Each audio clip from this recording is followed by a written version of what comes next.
জোট ইস্যুতে এবার মমতা বন্দ্যোপাধ্যায়ের পাশে দাঁড়ালেন মল্লিকার্জুন খার্গে, অন্যদিকে কড়া বার্তা দিলেন অধীর রঞ্জন চৌধুরীকে।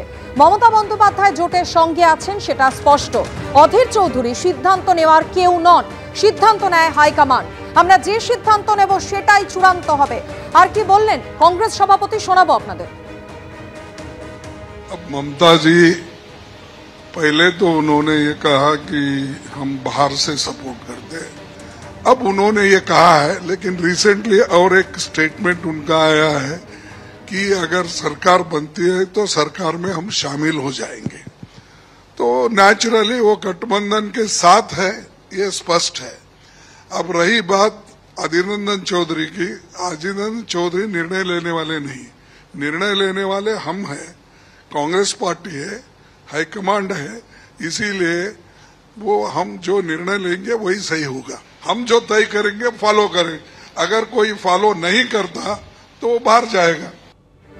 আমাদের সিদ্ধান্ত না মানলে বেরিয়ে যেতে হবে। মুম্বাইয়ে ইন্ডিয়া জোটের বৈঠকে যখন কড়া বার্তা দিচ্ছেন প্রদেশ কংগ্রেস সভাপতিকে কংগ্রেস সভাপতি মল্লিকার্জুন খার্গে, তখনই অধীর চৌধুরী বলছেন বাংলায় দলকে রক্ষার জন্য নৈতিক লড়াই করছি, কংগ্রেসকে কেউ খতম করবে, আমি তাকে খাতির করব না। আমার বিরোধিতা নৈতিক বিরোধিতা, কংগ্রেসকে কেউ খতম করবে আমি তাকে খাতির করবো তা তো হতে পারে না। আমার বিরোধিতার মধ্যে কোনো ব্যক্তিগত বিদ্বেষ নেই, আমার বিরোধিতা নৈতিক বিরোধিতা, আমার বিরোধিতা পশ্চিমবঙ্গে আমার পার্টিকে রক্ষা করার জন্য লড়াই। এই লড়াই আমি কোনোভাবেই থামাতে পারি না, কারণ আমি পার্টির একজন ফুট সোলজার।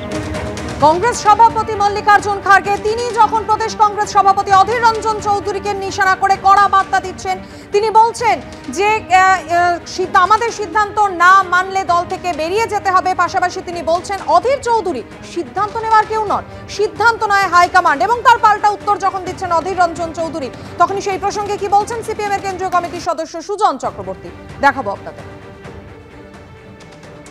মল্লিকার্জুন খার্গে আইএনসির কংগ্রেসের জাতীয় সভাপতি, তিনি জাতীয় সভাপতির দিক থেকে পশ্চিমবঙ্গের না কেন জাতীয় দলের সর্বভারতীয় সভাপতি, তিনি রেখে রেখে বলছেন দুরকম তিন রকম ভাবেই বলছেন যে বিজেপির পক্ষের শক্তি যারা বেশি শক্তিশালী না হয় সেটা তাকে খেয়াল রাখতে হচ্ছে, আবার বিজেপির কার্যত প্রকারান্তরে যারা তৃণমূলের মতন সাহায্য করে তাদের সঙ্গেও থাকতে পারছেন না, বাইরেও থাকতে পারছেন না। এই কারণে কিন্তু আসেননি অধীর চৌধুরীর নির্বাচনে, ওরা আসেননি, ওরা মমতা ব্যানার্জিকে সামনাসামনি কিছু বলতে চাইছেন না, আবার বিশ্বাসও করেন না।